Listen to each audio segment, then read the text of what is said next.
Ladies and gentlemen, what is going on? My name is Chris, the Mic Guy, and welcome to another fabulous Wednesday. And you guys know what that means. You guys know exactly what that means. This day of the week is opportunity for myself and Dusty, the Game Hopper, to get together, talk about some fun, different streaming topics, streaming culture ideas, and other things like that. You know, we're just going to have a little fun tonight. We're going to enjoy some hot takes tonight. We're currently waiting on my co-host Dusty to finish a little roundup that he had pre-scheduled. He'll be 1 or 2 minutes. I think he's about to roll in right now. I see him trying to turn his camera on here. We're going to see what he's doing tonight. There he is. It's not a bad thing. I'm not apologizing for it. I see him now. Just giving you guys a heads up. What are you apologizing for already? Shows. He can't hear me. And podcasts. Update.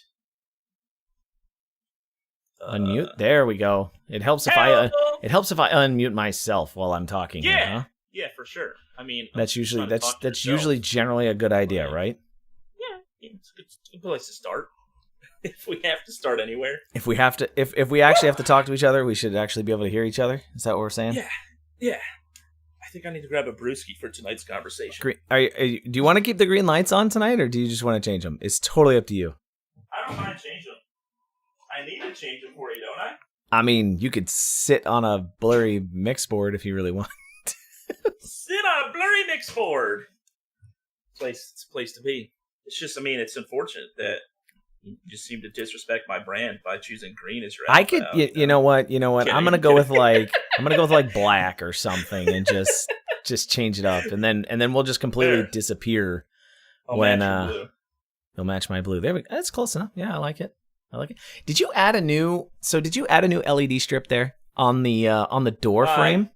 Yeah, I made it look better because I just kind of had it hanging in different spots in the back. Yeah, but I finally took the adhesive off and yeah. I can see it back there now. It looks good with the blur from the camera. Yeah, it doesn't look like too glaring or anything. So. Yeah, my biggest complaint with those LED strips is, when you can see them on camera, that you can see the individual LEDs and they're like blinding. And they totally throw the camera off. That with lighting blowout. Yeah, what are the starburst effect or whatever it's called or whatever it is. Exactly. Yeah, totally. And that having it blurred like that totally drowns that out. It's pretty great. Go NVIDIA broadcast. Where is my bottle opener? That I would not have an answer for you. You sure? You didn't hide it on me, kid? No, I didn't hide that one. Not that one. It's always right here in front of me, which is what's blowing my mind. Oh, found it. Hopper, you're hiding it under your foot, dude. Come on. Giant green feet. There we go. So we are currently live. We are not currently recording yet, though. So when you're ready to get rocking, and man, I'm already sweating, dude. It is warm. I mean, I am wearing a long sleeve shirt, I guess, but man, it's hot. Yeah, it's 75 out still, so I'm ready. Yeah, you walk in the intro. Yeah. I'll all right. Yeah. Give me 2 seconds. I'm actually gonna turn the air down before we get started, so I can have a little bit of air blowing on me here. I'm like already wet in my face. Just avoid this move. Yeah, right. I'm a big man. If I'm not sweating underneath there's a problem. Okay, it's set to 79, and it's 82 in here right now. That baby better start kicking and working. Whew. You have your AC set to 79? Maybe. Mine in my house is usually like 76, 77, which is funny because other people elsewhere is going to be like, "It's not air conditioning. You sure you don't have the heat on?" Mine's on like 85 during the day. Yeah, but because they don't get it. It's honestly for us down here. It's just to take the humidity out. Oh yeah, like that's all that. That's the biggest difference from walking outside to inside. Oh my gosh, you can be comfortable inside 85, no humidity. When it's like 70% humidity in your house, it's miserable no matter what temperature it is. Oh yeah, exactly. So it's actually 61% humidity in here right now. So that's exactly. All right, it's high. Get that thing bumping. So all right. Cue me when you're ready. Yep. Ladies and gentlemen, welcome to another fabulous Wednesday evening. And you know what that means? That means you get stuck here for the next hour listening to myself, Chris, the Mic Guy, and my co-host, Dusty, the Game Hopper. And we're going to do this call out in the very beginning this time. We're going to do this early, right? twitch.tv/thegamehopper. Spelled exactly like it sounds. Woo! Nothing fancy about it. Making Not it at as all. simple as possible. Go check this guy out. If you're listening to this broadcast in the future, go check him out. It's a fun time, comedy act, makes you laugh, makes you smile, makes you have a good day. And that's the important thing about broadcasters that we see today, or the good broadcasters that we see today. Thanks, man. So, Appreciate that, Q. Dusty, with that fabulous introduction we just provided for you right now, how's your week been, man? How is everything going? As always, nothing short of fantastic. Weather's starting to warm up and stay warm down here. So, the less I have to take out as I call them, my winter sheets at night, the better. But life's good, man. Yeah, same old. Nothing new, nothing crazy going on, but just enjoying each and every day. It's funny you mentioned that. We have one set of flannel sheets. Right? We have one set of flannel sheets. And those come out, the 1 week of winter or whatever, and oh my God, as soon, like you wake up in the middle of the night and you're like drenched in sweat and you're like, okay, it's time for these to come off the bed. We're done. And it's a great feeling. Yeah. They're like an emergency supply, that just you stash it back away. And I have one. Yeah. It's like a nice extra thick micro fleece blanket. And this morning was one of those days I woke up and I was sweating and I was like, oh my God. But also like, good. Winter's over. We survived. So we talked a little bit early on last week. About preparations for the Super Bowl, being here in Tampa. Everything seemed to go well. I mean, the event went well, supposedly. But the big thing about, and I'm looking at your shirt that you happen to choose to wear tonight, right? Of course. The big thing about it being the hometown team actually getting to play, even though they were the away team. The hometown team getting to play in the Super Bowl and the achievement that accomplished. What did you think of the game, dude? Like, how did that go for you? I mean, obviously we could talk about this for a while. A lot of people, I think it's funny, they're telling me it was a boring game, but it was just because there was such vast differences between the defenses for each side. Kansas City looked like they were playing in preseason week 1, undisciplined, unprepared, compared to Tampa Bay, they were just in Mahomes' face. If it wasn't a quarterback like Mahomes with the athleticism that he did have, I don't think they would have put up 9 points. Any other team probably would have been shut out. Tampa Bay was just ready for everything. I totally agree with you. That game, and granted, you got to give Kansas City some credit. I think they were missing 2 starting offensive linemen or something like that. But, correct. Yeah. But and that hurts. Like, you can see exactly how bad that hurts a team, right? But it was one of those things where I was like, it was a good game. Every possession was played well. It was just tough to see that the way it turned out. Like 9 points, you're right. 9 points was really bad. The funny thing is what they say, like, out of every Super Bowl Brady's ever played in, this was the first one he ever scored in the first quarter or something like that. His first touchdown in the first quarter. Yeah, that was 10 good. Super Bowl games. I was like, still going strong at 43. I know. God bless him. I gotta. Like I said, when he played, and maybe it was just my. I honestly today think it was media presentation that caused me to be so frustrated with Brady as a player. Because after watching him play this year, I think we talked about it before. There always needs to be that bad guy in the league. You know, like just that bad guy that wins a lot. Yeah. So after watching him play this year, well, I mean, I saw him smile a lot more. Like, it looked like he was having a lot more fun throughout the entire year, all that kind of stuff. So apparently there was a boat parade today. They had a boat parade in Tampa. Only in Florida, right? Yeah, they had a boat parade after the Super Bowl, and apparently they were throwing the Lombardi Trophy back and forth between boats. Classic.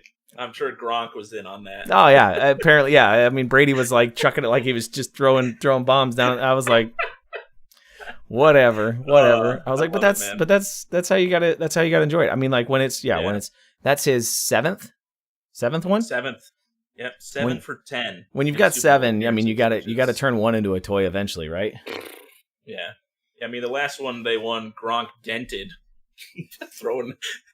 I think he hit it with a baseball bat or threw a baseball bat, or he bunted with it. That's what it was. New England's post the next day. It was like, congratulations, Brady and Gronk. Gronk be careful with this trophy, all right? I thought that. But I wish it wasn't the pandemic, man, because I definitely would have taken the drive to go down to Tampa to kind of participate in that. Just to enjoy the day. A Bucks fan, but yeah, just to enjoy the day. Yeah, I mean, I've been to Raymond James. It's a beautiful stadium, and it's just even being outside of the stadium, I think would have been insane. Just to be around the event, right? But yeah. Next year. Yeah, I know. Well, no, next year. I don't even know where it is, but I'm not going. I can tell you that much. They'll have the victory celebration if Brady can bring another one home. That's true. Yes, and he did re-announce that he's coming back. So I don't know about Gronk though. I don't know what Gronk's decision is going to be, but I'm sure. I think he'll stick around as long as Brady does. I hope this time around. I said that when he was a Patriot and that fell through. So who knows? But I think as long as they're winning, as long as they're winning, he'll stick around, and then. That the first year that it kind of not falls apart, but when it's not a winning year, like he's always you got to return after a winning year, and then when you get to even if you go to the semifinals of the you go to the conference finals or whatever and you lose, right, you're second place in the conference or whatever, then you can just be like, hey, we still had a great season, guys, but I'm gonna retire. That's I think him and Brady are both gonna do that. I think him and Brady are both gonna do that. The only hope I have for Tampa in the future, though, I mean, like really thinking about it, because. Like this team, the only thing that came to it was Brady and Gronk, right? I mean, they picked up a few other things throughout this year, but I mean, Brady and Gronk were the only two like stars coming to the team, the big right? Changes, yeah. And so that just tells me for the past 5 years, have we just been waiting for a star quarterback? Like, is that what we had Winston and we had Winston, who was throwing more interceptions than touchdowns, and that makes a big difference. So.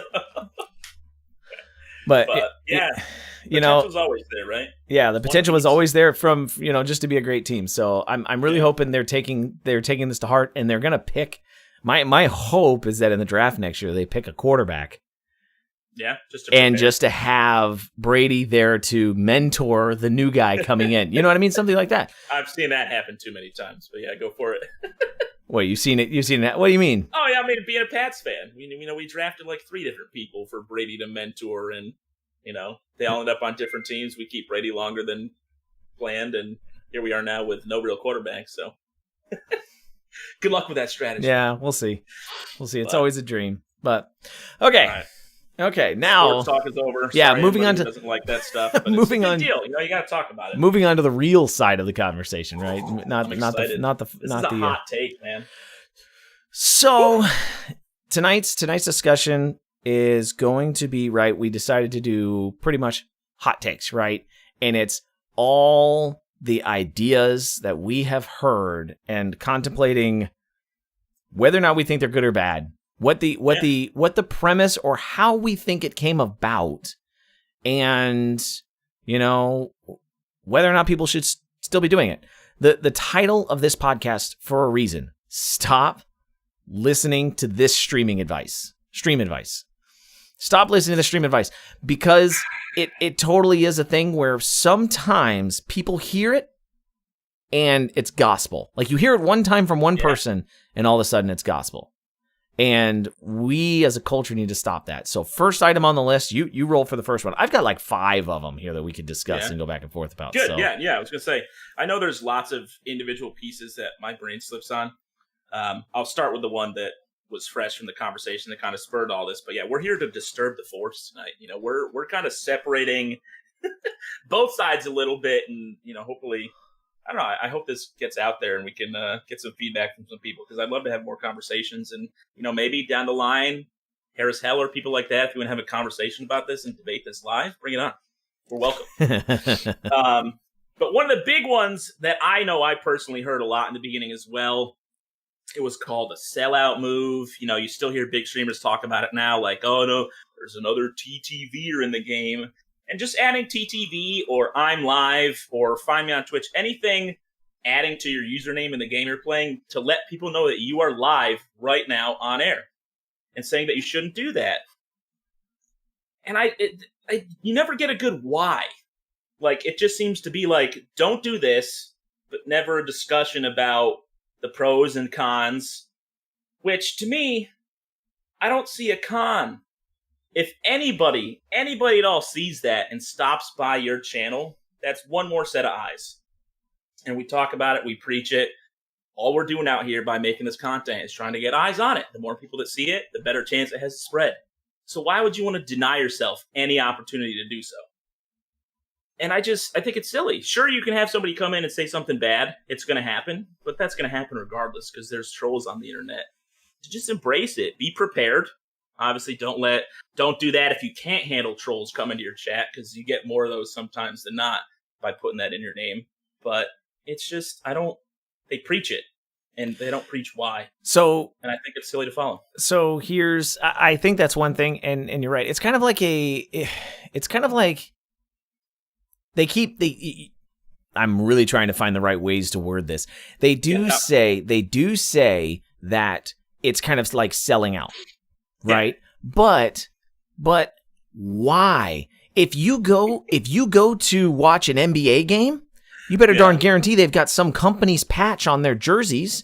If you go to, if you see a public bus, I want to say links, but nobody knows what a links bus is. If you see public transportation, if you see public transportation, you're going to see advertising on the side of it. If you have an opportunity to get free advertising in the world that your brand is connected to, why wouldn't you want to leverage that? Yeah. Why wouldn't you? It was one thing that you're right. Somebody did say it, or somebody made a joke about it and was laughing about it. And it was big streamers. And I get it. You are known who you are. When somebody goes into a game and sees your name, they know who you are. And there's enough people out there making fake versions of your name that they all think that it's you. Great. Good for you. But not everybody has that. It's one of those things that they keep people who do stream tips, techniques, ideas, all talk about how discovery is a problem on the Twitch platform. They all talk about how discovery is failing us. There's no opportunity for it. We need to find our own ways to get discovered. And then when people go out of their way to find their ways to get discovered, they're like, oh, you're just selling out now. No, I'm trying to get discovered.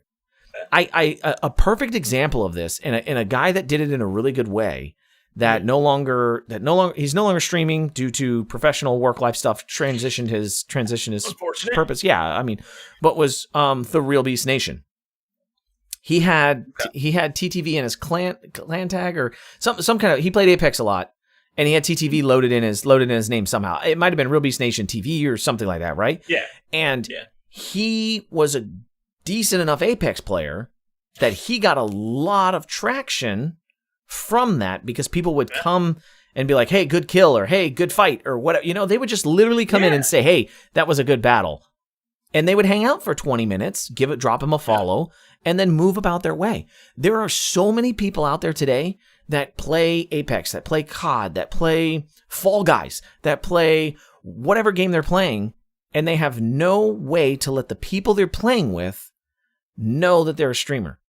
So how do you connect with your community without being able to do that? How do you, because then when you type it in chat, then it's a sellout. I think too. Like nobody ever wants to know, hey, I'm streaming right now. Like when you type it in chat, then that's the same concept of going into somebody else's stream, right? Same situation there. Yeah. But I think that's one thing that somebody said at one time and it stuck, and people are like, oh, why are you selling out? Why are you selling it? And I've seen so many people give up the opportunity to get traction that way, or to get some sort of, just free advertising. Like I said, some sort of leverage or some sort of discoverability. Especially when you talk about advertising, that this is absolutely direct advertising to the crowd you would want to get it to, because they are in the game that you are playing, that you also love, so they enjoy it as well. So it's much more likely you'll get someone who plays COD to come watch your COD content and enjoy it than, you can pay for some of these ads and things like that, and it'll get put on YouTube and get thrown to people who are playing Minecraft, and nobody's going to come watch COD if they're playing Minecraft. So it's honestly the best type of advertising possible. And I mean, I've added it to mine for now for Rocket League. If I'm playing Apex, anything on Steam, I'm probably going to change across all platforms, because why not? The day I hear a good reason for why not, maybe, But I still don't see anything possibly changing my mind why advertising that costs you nothing and takes literally 5 seconds to produce is a bad idea. The first thing I'm going to say is the day, like the day Razer comes to you, comes to you and says, hey, we were going to throw you a sponsorship, but we changed our mind because you have TTV in your name. Yeah. Oh, crap. Shucks. Yeah. Darn. Like that is going to be the situation, right? Like when that happens, maybe you could make a compelling argument, but I can't tell you the number of, like, aren't there several, I don't want to say several, but decent size, 250, 300 viewers or something like that have TV in their Twitch name? Like, I swear I've seen it. Find it 100%. I swear I've seen it where people have like very good sized channels. Yeah. And they have TV in their Twitch name, which I think that's kind of laughable personally, putting TV in your name on twitch.tv or whatever. But you know what? Hey, if you want to have the same name across all platforms and you want to make your socials connected evenly and you want to make everything, why not? Right? Like, why not make it that way? Yeah.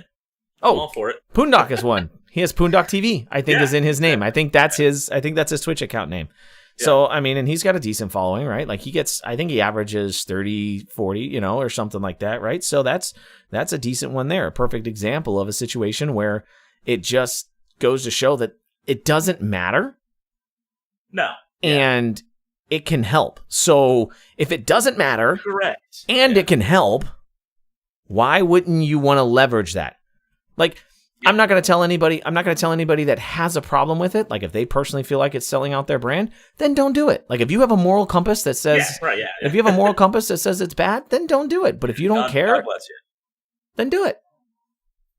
It's like all the NASCAR cars out on the tracks. How many ads are plastered on the shell of those vehicles? They sell out in every single way possible. Because, again, it's eyes. People see it. Maybe they go buy something. People see your live. They come out, check it out. Even if it's 1 out of every 100, there's no bad side to it. So it's just, I don't understand. Everybody preaches it. I know I heard that everywhere.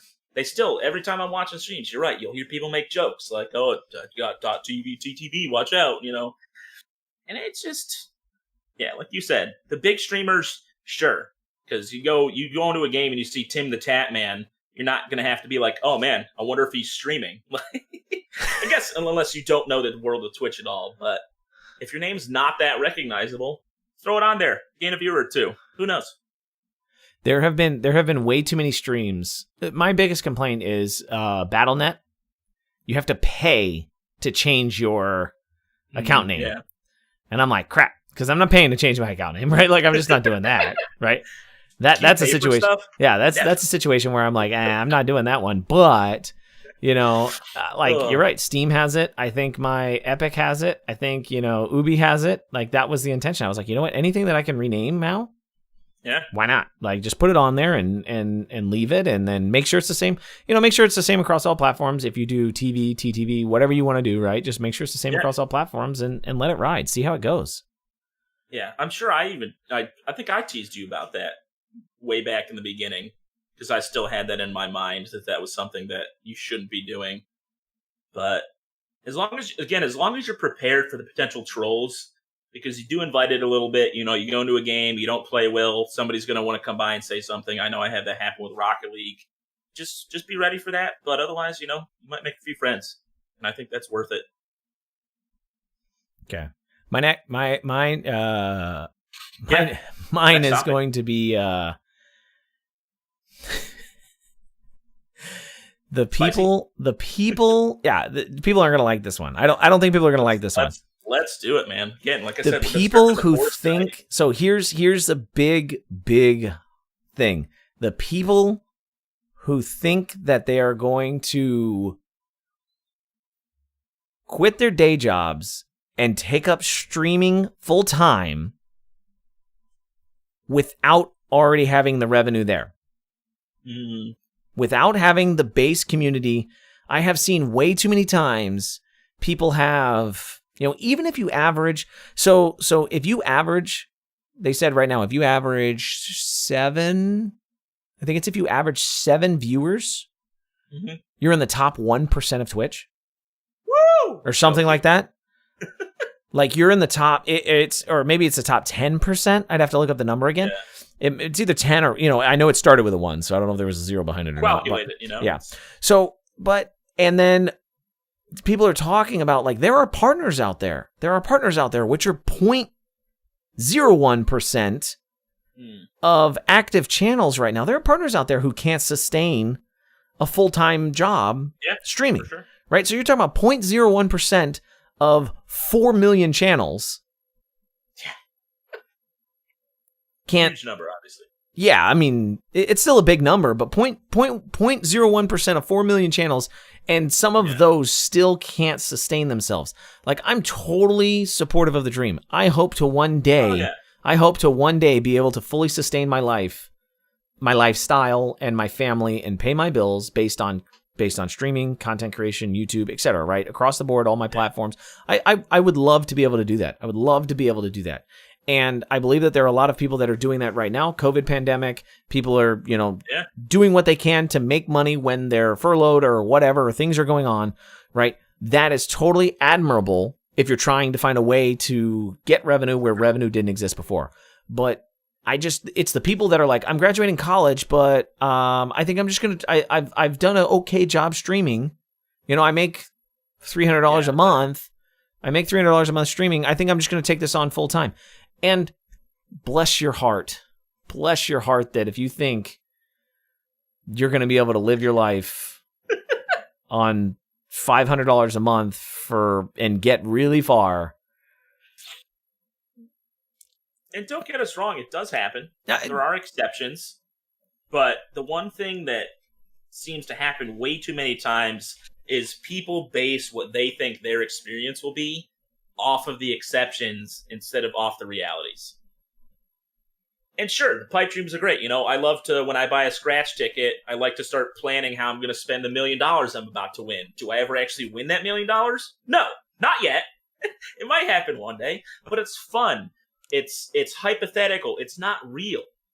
But sometimes people grasp onto that dream too much. And yeah, the college thing is tough because then you end up throwing away some other possible opportunities. And like you said, you got to keep it a side gig until you are established enough to take that risk. Because even if you're established, the game you're playing could die in a month, and then you could lose half your followers or subscribers, and then you're scrambling to try to make things work again. So I'm not going to say it's crazy, but it borderline is to think that it's a reality that you're going to be that exception like everybody else. Until you're eligible or until you're capable of going bankrupt, right? Yeah. This sounds really bad, but until you're capable of going bankrupt, it's a huge risk. Like I always talk about Twitch and streaming in general as a business opportunity, right? Like you have to invest time to earn money. Thus, you're basically working a job and you're operating as a self-contractor for yourself, right? People don't make money on Twitch by not putting in the hours. So if you're treating it like a business, you have to be willing to sacrifice for that business, and then you have to be willing to consider the option that business is going to go belly up. I've talked to business owners in the past where, and that's another thing is people consider that, well, I'm going to continue once I make some revenue, all that revenue is going to be mine, right? There are taxes, there's new gear, there's ways, if you want to grow and want to continue to grow, you have to continue to invest back into your business. We're very fortunate, like we've talked about this in the past, we're very fortunate as streamers that the entry cost is very low. If you think about it, right? $5,000, we'll say $5,000 for a decent gaming streaming rig with accessories and stuff like that. $5,000 will get you out. I've seen people get started streaming with $500 computers, right, and a $60 webcam, right? Like I've seen it happen, But I'm just saying, for a decent setup, you're looking at about $5,000, and you can't start a business for $5,000. You just can't, right? Yeah. So I've seen people. Hot dog cart. Maybe. I think it's $5,000 for a business license if you think about it from that aspect, right? Yeah, you need food and safety, and there's a lot of stuff people just never think about. But I've talked to business owners who have been in business for 5 years, and never taken a paycheck, right? Because all of their revenue goes back. Like, it's not that the business doesn't make money, but all of their revenue goes back into the business in order to make the business bigger, better, etc. And that's where I think people get a little bit lofty with their goals with Twitch and streaming, because they see revenue and they think, I made money. And you did, but you got to pay all your bills now, and then you've got to reinvest in your business. You're not taking a paycheck. You can if you want to, but you should be finding ways to redistribute that or rebuild, what you had going, or continue to make what you've got going better. Yeah. I mean, since day one, which I think I've just passed the year point not too long ago, I'm still operating at a loss. I think probably heavily as far as what I've invested into everything I'm using to stream. Sure, some of it's use outside of it as well, but it's a long-term thing. But you're right, it's not huge overhead to get into it, and there's a big difference too between somebody like in my scenario. I'm single, pretty much living by myself, and compared to you with a family and stuff like that to support. So the expense is probably very different what we have to survive off of monthly. So that's something too to think of when, if you're trying to support like a family of 5, you need to hit a lot higher marks on Twitch to be able to live and do that comfortably. Again, wherever you are, as far as renting, paying a mortgage, things like that, kind of have to figure out what that balance is. But that bar, I don't know. It's too high sometimes for people to just be willy-nilly like, I'm going to do this full time and this is my job now. God bless you, but I don't know. I don't think we hear about the horror stories of streamers going bankrupt and things like that enough. So that's the biggest thing. That's the biggest thing I think you always. How should I word that? That's the thing you always hear about. You always hear the success stories. You don't ever hear that. You don't ever hear the bad stories, right? You don't hear of people failing. You just hear the great stories of the people that succeed. And that's for good reason, right? Like, you want to have dreams, you want to have goals, you want to have motivation, right? I totally get that. But at the same time, you need to know that failure is possible. Even in something like Twitch. Yeah. I mean, failure is very possible. Happens. I mean, we talk about, the streamer group that we met each other in, the amount of people that were, avid streamers full time in the beginning to who, haven't streamed in 6 months now at this point. It's not for everybody. Not everybody lasts. It's a very, very small percentage, I think, of people. I don't know statistics wise, if you look back like 12 months compared to now, how many people are still active and how many new and people have fallen off. But I don't know. The longevity, it's not easy. Not at all. Not at all. It gets, I don't want to say it gets harder as time goes on, because it does. It doesn't. I think it actually gets easier, right, once the schedule's set. But there is more pressure. I think there is more pressure to show results. Yeah, you have to adapt and grow and be prepared for the growth. And so I agree that it should be feeling easier as you continue on. If it's feeling harder for you the longer you do it, I'd really second guess if it's something that's for you or not. But that easier feeling should also be adapting into, how do I grow? What do I do to continue? Like, it's not just a staying power of, I've reached 10 average viewers. What do I continue to do to stay at 10 average viewers? It should be, how do I turn that 10 into 20, that 20 into 30, and so on. I agree. What's you got another one? What's your next one? You go off your list. My brain is drawing blanks. Your brain is drawing blanks. Okay. So my next one, and this is going to be weird, and we've kind of talked about this, and there's something going on in Twitch, and I've seen it too many times, where I'm going to call them medium-sized channels, between 50 and 150 viewers. These medium-sized channels. Yeah, you know exactly where I'm going with this. I know. I can already see it on your face. 50 to 150 viewers. These medium-sized channels are sitting there for 10, 15 minutes with no activity in their chat. Could be the greatest streamer I've ever seen. could be talking everybody's ear off, could be super interactive, but there is something going on if you have between 50 and 150 people and there is zero activity in your chat. Yeah. If we at 10 to 20 can maintain constant discussion, why is that not exploding at 50 to 150? And I put that range out there because I've seen, at different levels between those. And I've seen some with 60, I've seen some with 125, I've probably seen a 170 or so, you know what I mean? But I'm just saying 50 to 150 seems to be, sure. 50 to 150 seems to be that weird magical number that I continue to see, that it's just in this odd space. And I don't know if I'm just magically picking these people that are doing that have this setup or this lack of engagement. Yeah, because we're not trying to say that that's the norm. We just, because obviously, most of the part, you go into a chat with more viewers, you see more activity. I would say across the board, that's a pretty regular trend. But once in a while, you come across these channels, and these channels have much more viewers than, you walk into one with 12 chats going active, going crazy, talking with a streamer, talking with each other. And then you enter these ones, 80, 90, 100, and it's dead quiet. Absolutely dead quiet. Streamers still talking, still having kind of conversations with themselves and kind of searching for some responses here and there, and they acknowledge when somebody says something. But it's just weird silence. And I mean, I'll peek into the fact that you kind of go down the user lists and you see there's a lot of people in there that aren't followers.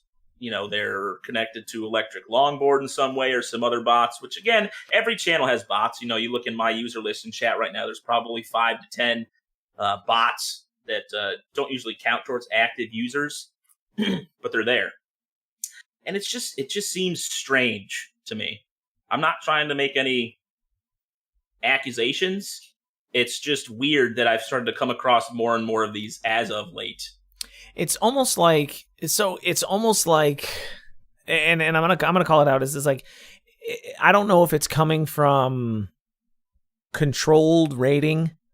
Like, I don't want to call it view botting, right? Like, I don't think, and I don't want to blame these people, right? I don't think that somebody is buying views or buying follows or anything like that, but it's just a weird engagement situation. Because then I go in there and I'm like, yeah, this guy's got a lot of viewers. I want to hang out. I want to chat. I want to network. I want to do some things, right? Like, and I'm sitting here, exactly. And then next thing I know, I'm the only person talking, and I'm like, I mean, that's cool. Yeah. I'm here to talk to this guy, right? Like, and if he's super engaging, maybe, but it just leaves that thing in the back of my head. Like, where is everybody at? Like, do you really have 85 lurkers? Like, that's just a weird factor, right? That's just kind of odd.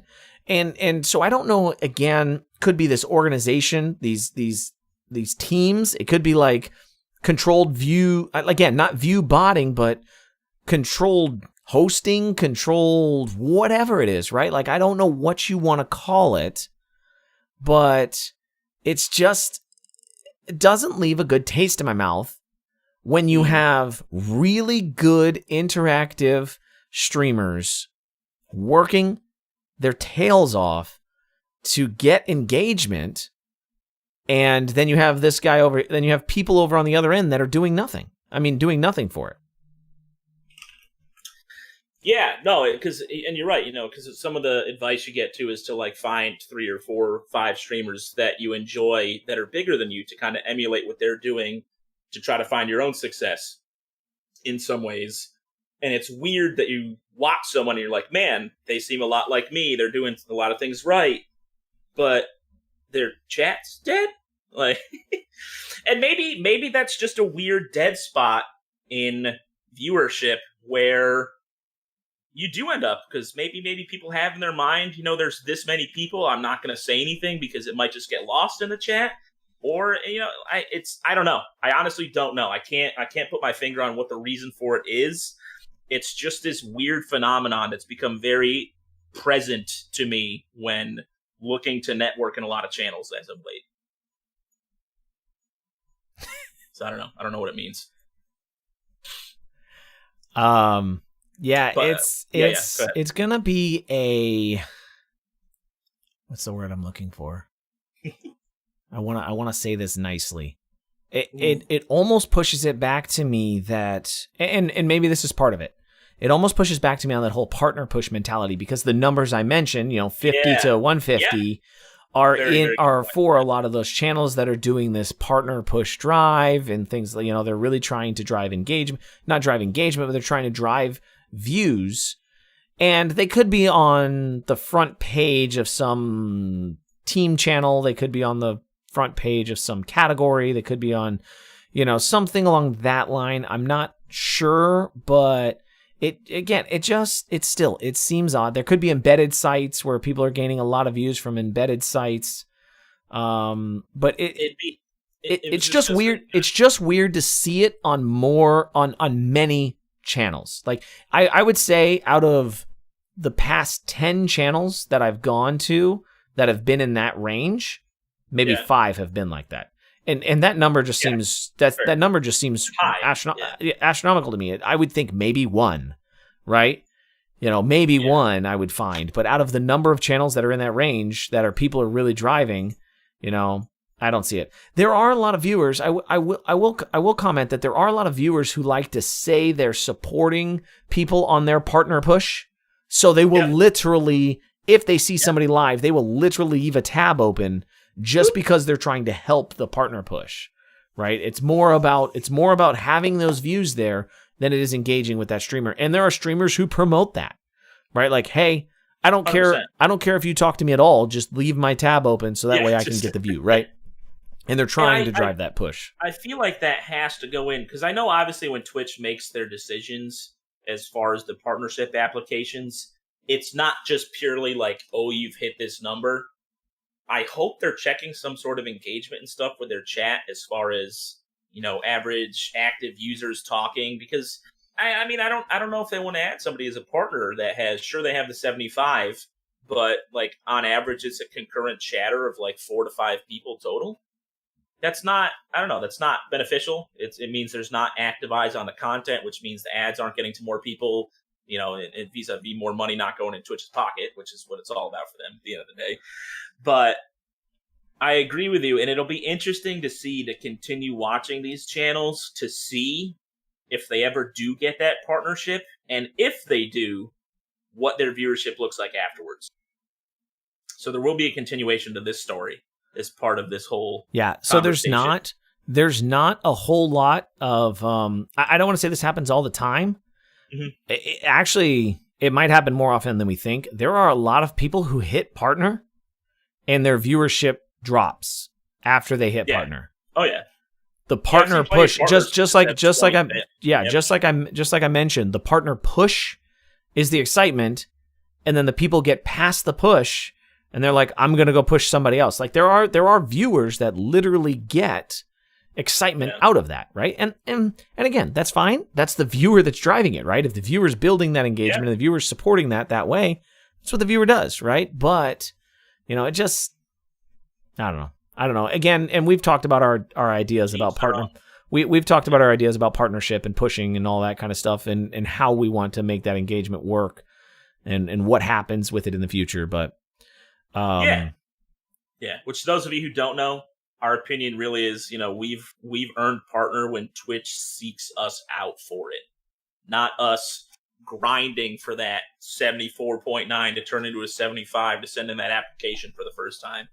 Now, don't get me wrong. If I ever end up in a situation where I'm sitting at like 250 average viewers and I'm, doing very well monetizing content, you've got sponsorships, you've got other things like that, and I reach out to Twitch and I'm like, hey, I want to negotiate a contract, and Twitch comes back in a very favorable manner. Yeah, but I'm not just going to take. I will never, and this is something that I will say to a lot of people. It's a life lesson in general coming up. Anybody who is considering partnership, period, should have. If you don't have a good business mindset, and that's just not your forte, hire a lawyer. Like it'll cost you $250, which at that point, by the time you're getting partners, should be in your piggy bank somewhere, right? Just to review a contract and see what you can negotiate to get better value and evaluate your brand for what it's worth. There are way too many people that literally get that metric, they apply, they get approved, they sign the contract, and they have no idea what their brand is worth. They have no idea the value of their own content. They have no idea the amount of money they're just throwing away because they just don't know, right? They just don't know. Hiring an agent, huge thing. Hiring an agent, as much as that sounds ridiculous as a content creator, I can't tell you, I would be hard pressed to say that anybody who is a well-established partner doesn't have an agent, because I guarantee I could probably say 99% positive rate that they all have agents at some point, right? Or, friends that are, whatever it is, something like that. They have a manager or a contract person or whatever it is, right? Like Harris, I know, has one. Tim has one. Pokimane has one, Mercs. All these people have agents, right? Those people do all the negotiations for sponsorships. They negotiate all the contracts. And that's what those people are for, right? That's what I watch a lot of Devin Nash content, right? And that's what Devin Nash's job was. And I think he still has some involvement in it, but that's what his job was. He was an agent for professional gamers, and now he does it for some content creators and stuff as well. But I mean, like, why would you even paying him, 10% of your pay, right? Sounds like a crap ton of money, but if you're throwing away 50%, you're still making an additional 40, right? Like, don't devalue your brand, or don't miss the opportunity to get a good valuation of your brand. There you go. That's the way I should say that. Yeah, no, and a lot of stuff too. When you grow and get to that point, things become overwhelming. It's you're already scrambling to make the content and cover all your social media and do everything else you can to possibly get your name out there. That it's great when you can wind it all back in, because you have other people handling that nitty gritty stuff. So you can just focus on what you do best, just making that content. So let the other people that specialize in those other things handle that stuff, find opportunities for you. And in the long run, it's going to be the best for you. 100%. Never feel like you're making a wrong decision if you're hiring advertising agents, editors, whatever it may be, when you get to that level of content creation. And that's exactly what I was talking about earlier, right? When I mentioned reinvesting in your business. If you decide to take this full time, you have to take that opportunity to reinvest in your business. Like we were talking about the college kid or whatever, coming out and wanting to do it, right? You have to have that opportunity to reinvest. Otherwise, you're not ever going to get to that point, right? You're not going to take the opportunity to be able to get the best opportunities. You'll throw so much more away by not giving yourself the time to make the right decisions. Yeah. And like you said, you don't want to leave money on the table. Never take the first offer given to you. It's like when you buy a car and they come out and say, this is the best price they can do. It's a lie. It's not true. There's always more room to haggle. So you just got to make sure you're aware of that and know what you're worth. So. See, that's one thing I'm a sucker at. I'm a sucker. Yeah. When I go buy a car, they're like, this is what it's worth. I'm like, okay, I'm good. Yeah. I'll sign. Which, let's be real. Come on now, Q. That price sounds great. Friends and family discount. Okay. Oh, I know. I'm so bad about it. But so I actually gone with a few friends to help them buy cars just because they didn't feel comfortable. They don't feel comfortable pushing back. No. It's just some of them are just brutal. With the way they handle it. Oh, so I have walked out of dealerships before. I have walked out of dealerships before because I've just been like, nope, I'm not dealing with this. I'm not dealing with this right now. But drive home with this today, right now. I can't promise it'll be here tomorrow. Yeah, right. Just so many good tactics. But it's funny, it's stuff like that. It walks back a little bit to putting TTV in your name, and you want to advertise every way you can. So have a big event and not tell people where they can find you. There you go. Yeah. So the other thing is, let's talk about the explosion of the embeds. You remember we talked about it, I think, was it last week or 2 weeks ago? We talked about the embeds getting brought up into streams. And I got a notification today You did? Oh wow. From it was like a, I don't want to call it a chain. It was like a newsletter. Okay. Twitch? No. From Gaming Careers. And the new term, and we all know, we've all talked about this. Everything Twitch has done and every ability or every feature they've introduced since 2019, right? Everything they've added on has been an opportunity for Twitch to generate more revenue. We know that. Like, it's an opportunity to drive viewer engagement to push revenue. So apparently, I haven't seen it go all out yet, but apparently they are now claiming that this is called the purple screen of death. Ooh. Because it's so bad. Yes. It's so bad that partnered accounts, not even partners, but like partners account. So Riot, their League of Legends esports page, oh man, was embedding the tournament, the League of Legends tournament, and in the middle of the tournament, this thing was popping up on the on Riot's page. And it was blocking people from being able to watch the stream like every 15 minutes. Beautiful. And it's one of those things, it's like, I get it. I get it to an extent when they want to drive, if they want to drive viewer traffic to the Twitch domain. I get it, right? Like there's a time and a place for that. There's a way to do that. Put it in a little pop-up that comes on screen that's, small enough, or a little text box, a bubble. Just like, who's a great thing for that? A great thing for that is YouTube. Yeah, right. The cards feature in the upper right-hand window. I've learned. I know where the upper right-hand of my camera is now, because I'm like, by the way, check out the cards in the upper right-hand window. You'll have a card right here that directs you to the next video that you should go check out. Right. Yeah, I'm using my left hand, but I'm pointing the upper right-hand of the camera. But love it. It's actually, I'm backwards on your screen, aren't I? So anyways, I am backwards on your screen. On mine it's on this side, I promise. But but that's the thing, like, do it in a better way. Like, the idea is sound, right? Twitch as a company needs to make money in order to survive. I get it, right? But do it in a way that makes sense and doesn't come across as you're ruining somebody else's content in order to push your feature. Yeah, I mean, especially if you're saying it's happening on big, like, gaming partner websites like that, when, let's be real, Twitch's content revolves a lot around people streaming games, obviously, that Twitch themselves did not create, produce in any way, shape, or form. So when you're kind of spitting in the face a little bit at somebody making a game that gets you 200,000, a million, whatever it may be, viewership daily, I might second guess putting those blocks on that person's website.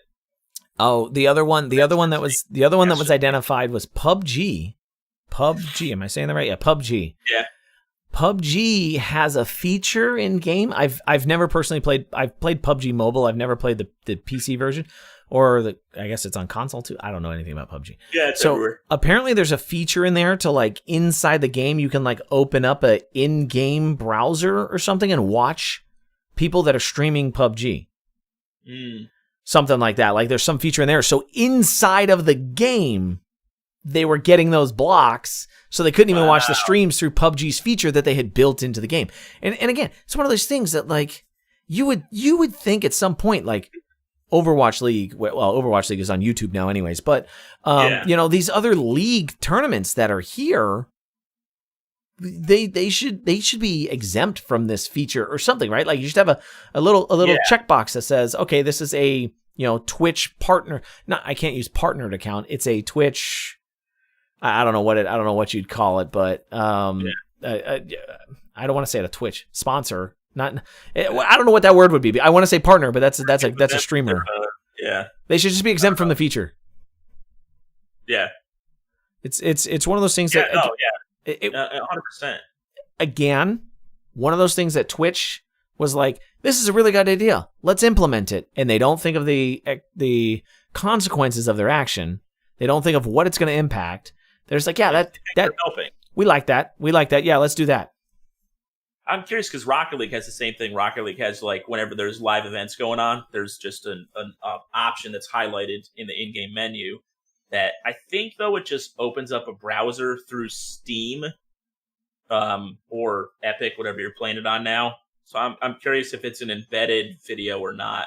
I'll have to check that the next time there's an event going on. That would be a perfect example to look at and see and say, hey, what's this doing? How is this working? Because and they haven't made a claim yet. At least I haven't seen them do anything on Twitter or a blog post or anything yet to retract anything from that feature. So I don't know if they're just riding it. They're like, no, this is still a good idea, right? Or whatever they're doing. But I don't know. It seems like they can't come up with something new and exciting to add to their platform that doesn't get received as being controversial.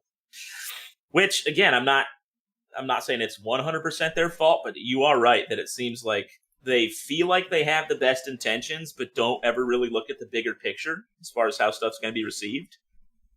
And they can just, I don't know, they continually seem to slap themselves in the face with these things they're doing. But it's amusing now. You know, it's always something new, and I just kind of, it becomes laughable. What are they going to try to do next, you know? Not listen to the community? That's what they should ask us. I mean, like ask, right? Like, so here's another hot take. Here's another hot take item that I have. How far in are we right now? Just out of curiosity. Yeah, almost an hour. 50. Okay, so this might be our last one, depending on what we think. My last one is I love the idea again a feature. Gosh, I could probably name every feature that Twitch has implemented in the past 2 years that I could find a way that it's a bad idea. But again, a feature that Twitch implemented was buying repeat subscriptions or buying bulk subscriptions. Yeah, this is an interesting one. It's such a weird thing to me, and it's one of those because I have pre-subscribed subscribers, right? Like I have people who have bought 3 months of subscriptions, and I love the fact it's a cool idea, but from a budgeting perspective, it really there's two things here that from a budgeting perspective, as a content creator, if you're trying to manage how much your revenue is recurring every month, it really throws if you have a whole bunch of those, if you have 10 people buy a year's worth of subscriptions, we'll just say Twitch is running a bonus and you get 2 months free if you buy a year's worth of subscriptions or something, right? And it's a content creator you really like, right? Yeah, like that's ever going to happen. Come on, get out of here. But say it happens. It happens. And it's something that seems like a great idea. Yeah, I'm going to save some money in the long run. Cool, whatever. I'll just do it. Boom. So that content creator, say I have 10 people do that, you'll make $500 in 1 month. But then you lose that revenue for the additional 11 months, and you can't understand what your monthly revenue is rolling through the year, right? Like it's a weird thing. And then we kind of talked about this. Then as soon as you say I go belly up, and I'm like, I'm done. I quit. I took my payout. I took my payout when I got that money. But you're not getting your refund for the additional 8 months that I decide I don't want to stream anymore. You're not going to get a refund for that. Twitch isn't going to give you that money back. You're going to be subscribed to a dead channel at that point. Maybe they'll give you some bits. No, and to me too, like I don't know if you agree with this point, but I have a love-hate with the recurring subscriptions. Sure, it's great to know that somebody enjoys the content enough that they're committed to just leaving it on. You know, sometimes they might not come back for 3-4 weeks at a time. But it's kind of nice when at least if they have to come and do it themselves, maybe that guarantees that viewer comes back one more time. You get to pop in, check with them, see how things are going. They get to see what's going on with you, what's changed. And it kind of gets to at least create that once every 30 days interaction between you and some of your viewership. But I don't know. That's just me wanting to get to know people. So I will say that another thing Twitch, I just looked at the blog post on Twitch, and another thing Twitch is starting to announce that they're going to roll out is that they're going to allow prepaid or recurring debit transactions. So right now it's just I believe in the US you can do it on debit already, but in Europe and I believe primarily in Europe you can't do that yet. You can only do recurring for credit, and then debit has to be renewed every month. But they're like, oh, we're going to open this up for maybe there's some kind of different legality issue or something there, right? That they had to get approved. But it's one of those things like debit transactions. So you'll be able to buy multiple subs in advance or have it automatically recurring on debit accounts as well, which again, money's money. You got to pay for it if it's on credit or debit either way. But it's kind of one of those weird things that I don't like. I don't like the idea. I love the generosity. So I love the generosity of the community and the commitment of the people. I love it when people have faith in me or, another content creator, right? I love it when people want to do that. And it makes me so humbled. It makes me feel honored. It makes me proud. It makes me feel like I'm doing something right. Yeah. But at the same time, I don't want, if I get in a car accident tomorrow and I can't stream for 6 months, I don't want somebody to get shafted with that. I'll knock on wood for you, man. I don't leave my house. I don't leave my house. If I got in a car accident, it would have to come through the window, okay? I don't want to be an accomplice to whatever's going on right now. But no, yeah, and to me it's just I appreciate that Twitch is trying to do things to better the platform. I've just yet to see anything implemented that really seems to be like the community wanted this to happen. It just seems to be stuff geared towards Twitch making more money, or Twitch getting better revenue, or Twitch getting more people to visit their site, whatever it may be. And it just, I don't know, man. Like, I'd love to see some more stuff done with channel points. I know they're rolling out things here and there slowly. We got the predictions not that long ago, but I'd love to see like a leaderboard just to see who's like the top 10 channel point holders. You can't do it. It shouldn't be that hard. Channel points are channel points are so broken right now. I mean, I shouldn't say they're broken because it's up to the streamer to create engagement out of it. Yeah. One thing, and again, this was a Mixer thing. Channel points came from Mixer, right? Mixer had Sparks. They were called Sparks. Channel points directly came, and we talked about this when Mixer was shutting down, right? Or when channel points, this was like early podcast days, right? Mixer, we were so young back then. Yeah, we were so young back then. Mixer forced Twitch's hand to introduce channel points, and Twitch did it the laziest way possible, and they said, here you go, guys. Here's channel points. You asked for this because Mixer had it. You guys wanted it. You come up with your own ideas. We're leaving the creativity up to you. No, you're leaving it up to us to fix the problem, right? You're leaving it up to us. And I get it, right? I love the idea that they left the creativity up to us, but give us some way to drive interaction or engagement. The one really cool thing that I did like about Mixer is you could do like, I don't know if they called them splats or stickers or whatever it was, and you could use channel points to drive a interface interaction on the screen without needing the streamer to set up all these widgets and connections and stuff like that. It was built into Mixer, right? Yeah. You could see leaderboards. You could draw stuff like that. And that's one of those things that I'm just like, why not? Why can't we do that yet? Why hasn't Twitch made an extension that allows us to make a fart noise with channel points? Who knows, right? And it could be, and the thing is it doesn't even have to be visible to the streamer. It could be totally oblivious to the streamer because it just goes on the screen UI, right? It just goes on the web page, or make it say like, you're awesome, or make it do something, right? Like just whatever. Yeah, just make it do something. Without the requirement of, a very well-crafted, well-set up third-party application routed through your streaming application, connected to your Twitch account, and blah, blah, blah, blah, blah. And then you have so many other things open while you're running, and sometimes you might forget to open Touch Portal or whatever it may be, and somebody redeems channel points and it doesn't pop off the way you want it to, and it becomes it becomes more of a hassle sometimes to try. Like, honestly, that's why I haven't tried to do anything like that.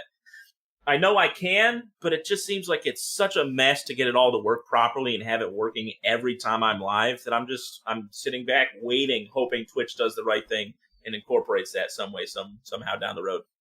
There's still one of mine's broken. Every time I get a new subscriber, my screen is supposed to like do some crazy stuff with the camera, and it's still broken because something in the Twitch API changed or something. Like, I don't know what exactly happened, but I'm like, it's unfortunate. You're right. It should be.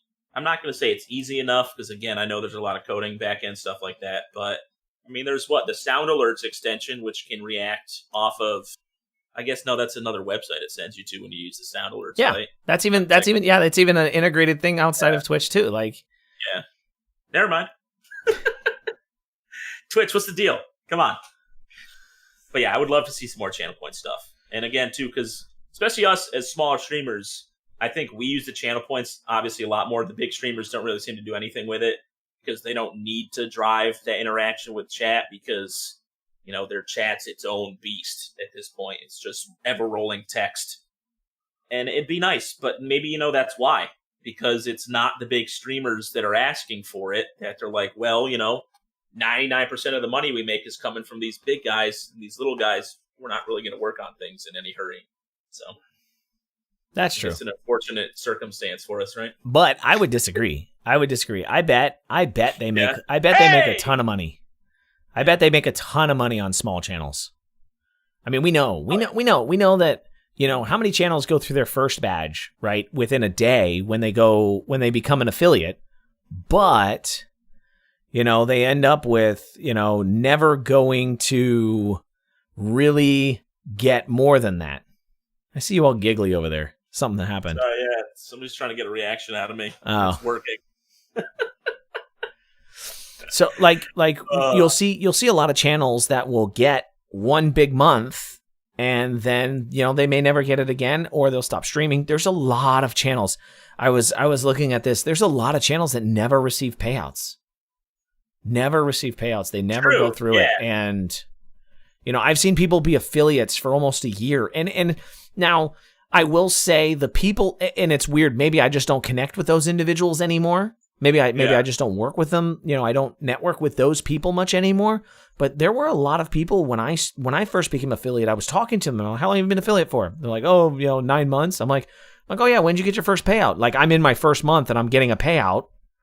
And they're like, oh, I haven't gotten one yet. And I'm like, oh, how long is it? How long are we supposed to, I don't want to be like, yeah, you're like, whoops. Yeah, I'm like, back to this conversation. Yeah, exactly. And I mean, it's fine. Like if you don't get it, you don't get it. Some people don't, regular schedules, all that kind of stuff, everything there, right? It's one of those things, but I just don't know. There's so many channels out there that get a lot of revenue for Twitch that never claim it or they never, really stick with it. So Twitch is just eating that revenue, right? Yeah, I just still think it's just such an astronomical difference. Like, sure, there's $50 here, $50 there, and you do that with, 10,000 accounts, whatever it may be. But just the ad revenue is just strictly off the. I guess I was thinking about it's huge. Strictly off subscriptions. Yeah, I was thinking, but ad revenue is huge, right? But you got to think like Tim, Merckx, these guys, they take big donos. Big donos. A big portion of the revenue comes from donations too. Yeah. So you're talking about, that Twitch doesn't see any of that, right? Yeah. And then they have contracts where they're already taking more of the cut than a normal affiliate is, right? So there's a lot of different situations. 20, so Twitch is taking 20% of subs and, guys like Nick getting 50, 60,000 subscriptions. Yeah, a month. it's still a lot, right? I understand it is, but cash, yeah. But yeah, no, I mean, it's probably more than I think coming from the small streamers. But again, at the end of the day, it's, you're taking care of your grade A cows, not the little baby ones that don't produce no meat. So we got time for one more. I think we're at about an hour and 5 minutes here. We got time for one more. If you've got something else off the cuff. I mean, I wouldn't mind ripping into what you talked about a little bit the other day with Nathan, just as far as Harris Hellers. Okay, yeah, let's retouch that. I'm common opinion in my point. No, let's do it. Let's do it. Yeah. So he thinks that the game you choose to play doesn't matter. Yeah. And I mean, I think there's a point where you get to that, but in your growth stages, it 100% matters what you're choosing. I think we've touched on this before, but it's the difference between, you have COD, which has hundreds of thousands of viewers every day, whatever that may be, and then we'll take No Man's Sky that me and you were playing for a little while here for a couple weeks. It's like walking into a room with 100,000 people, waving your hands around, trying to get attention, and then walking in a room with 200 people and trying to do the same thing. You're going to be much more successful in one than the other. One, you're going to get drowned out. You're just going to be a number in the crowd. Maybe a couple people will turn heads, but like they'll notice that not everybody else is turning, so they go back to what they were doing. Where the 200 people, that's a much more manageable group to like get everybody to turn around and see like, hey, what does this guy have to say? So I think it's very strategic in the beginning. You have to be very selective. Obviously, play something you like. Don't play something you hate. But the numbers do matter because the discoverability sucks. You want to be somewhere where you can be in the top 3-4 rows of channels live. I again, I don't know why. I don't know why anybody says otherwise. Like I don't understand it. Right? We have made this discussion in the past because I've always said if you love COD, go play Cuisine Royale. Right? Like that was my analogy before. Go play something that is kind of similar, but isn't nearly as saturated, right? Cuisine Royale is nothing like COD, but I'm just trying to say, just play something that isn't nearly as saturated because that's the only way that you're going to get recognized. I can tell you in the entirety of times that I have played COD, I don't think I've received one follower ever since I've played COD. Yeah. Never gotten a follower from playing COD. I have from Apex 1 or 2, but even Apex is one where I'm not getting a lot of traction in Apex, right? Like I don't get a ton of followers from Apex, but No Man's Sky, I got quite a few in No Man's Sky. Realm Royale, another small game. I was getting a lot in Realm Royale. I was getting Realm Royale to this date is still my highest viewer engagement game, right? And it has 200, 300 at most at any given time. It had 500, right? Like I never saw it over 500 people ever. But you're going against channels that the biggest channel in the category has 75 people. Maybe if a really big guy comes in, it has a huge boost that day, and you've got 200 on one channel or something. But I don't. For me, go ahead. No, I was gonna say I just don't see how anybody can make that claim. No, that is trying to grow a non-existing community. Not a non-existing community, but trying to grow a small community into a larger one. Yeah. And I think for Harris, too, he never really was a big gamer with his stuff, right? Didn't he do music and other stuff in the beginning and his stream tips and stuff? So maybe it's just because it's not necessarily a world he was connected with as much. But, and like for me, a lot of my regulars, they came from when I was streaming Shell Shock way back in the early days of the stream. I don't play it anymore, just because the game itself has kind of fallen off a bit. But, that game, when I was streaming it, maybe 100 total viewers. Not a lot. But because of that, when I was live, I was normally the number 1 or 2 channel that was doing it. So when people wanted to go check it out, they came and watched me. And I met a lot of cool people that way. So it makes a difference. It really, really does. And following the advice saying that you shouldn't, or just play whatever, go play COD, go play the big games. Stop listening to that advice. Just stop. Yeah. Just stop. That is, stop listening to bad streaming advice. Yeah. You are not going to start. Well, let me put it this way. You are going to make it 100 times harder playing a saturated game. Yep. When you are competing against 100 times the number of channels, you are going to make it 100 times harder to get where you need to get. Yeah. Not saying it's impossible, but it's a massive uphill climb. Yeah. Stop. No. Just stop doing it. Like, again, if that's the only, just stop it. Just stop it. Again, if that's the only game you like to play and you've never played another game that you enjoy, I worry about your future as a streamer, but then yeah, stick to the game you enjoy. Like we said before, it has to be something else you still like to enjoy, right? At one point in time, I said, if you have the capability, fake it until you make it, right?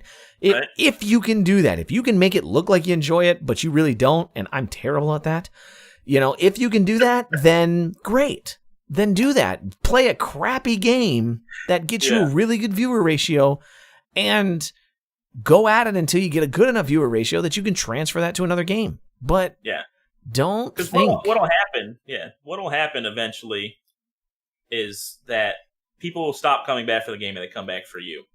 And that's obviously the goal with everything you're doing. So just remember that. Don't feel like you have to be stuck with that game forever. I'll let you finish your point that you're in the middle of it. No. I was just kind of on a rant. I was like, don't think that you're just gonna walk in and if 10,000 channels are ahead of you, right? Like you're not gonna just jump in line and say, hey guys, I'm the best one. Not through Twitch. Right? If you have a great marketing campaign and you can do it through other social media aspects and you can really drive user engagement elsewhere, no problem. You want to host COD tournaments? I think that's a really great way to do viewer engagement. You get enough people to come in a Discord, you start hosting COD tournaments and stuff like that. I think that's a huge way to grow a channel. People who want to play COD, that's the way to do it. Like start hosting tournaments, start doing payouts for tournaments. You might have to eat money a couple of times, but you know what? Start doing that. Let the viewers start really get involved, and then you can have a lot of fun with that. But you know, it's one of those things that you're not going to do it just being like everybody else, right? And that's what we've always said. And I agree with you 100%. If you do want to play those saturated games because you don't enjoy anything else, you have to leverage every single aspect of all the social media possible to try to make it work, like you said. You know, try to get a gathering in your Discord for something. Do really interesting, different tips or tricks on YouTube. Try to drive the interaction any way possible because the Twitch discoverability, it already sucks. But burying yourself under another 10,000 channels makes it near impossible. I 100% agree. Now, to save ourselves from going way over time, I am going to officially cut us off here. Ladies and gentlemen, thank you. The big red button, huh? Yeah, I'm about to hit, the black button on my screen. But ladies and gentlemen, thank you so much for listening in. Those of you that caught it live, you all are amazing individuals. We appreciate every single one of you. Those of you that are going to watch it post through Spotify, Cloudcast, Google Podcasts, on the YouTube channel, wherever it may be. Thank you so much for checking out our post content as well, because it means just as much as the live does every single day that you get to listen to it or watch it. You know, if you want to watch it 10 times, please go do so. I would love it. I listen to it every day. I re-listen to the podcast every Thursday. I am one of our channel listens because I listen back to it every time on Thursday. So, come join me. And of course, thank you to all our other Patreons out there. Every single one of you for patreon.com/themikeguy and patreon.com/thegamehopper. Your support is not unseen. We love you all very much, guys. Thank you for that. Yes, ladies and gentlemen. I hope you all have a wonderful Wednesday. I hope you all have a wonderful evening. We will check you all next time. Okay, I've hit stop recording. Now I got to end the YouTube. Yeah, you can stop waving now. Good night, YouTube. Yeah. Hey, those of you on YouTube that are still hanging out, by the way, before I cut you all off, we are going to be playing Don't Starve Together. Don't Starve Together. I will be transitioning, going to twitch.tv/qualiesar. But if you guys are already on Twitch, go find this guy. Where are you? There you are. Go find this guy right here, twitch.tv/thegamehopper. Go check him out while I'm getting transitioned over. Please feel free to do so. Other than that, guys, we will see you all next week once again, 9 p.m. sharp. Thank you all for watching.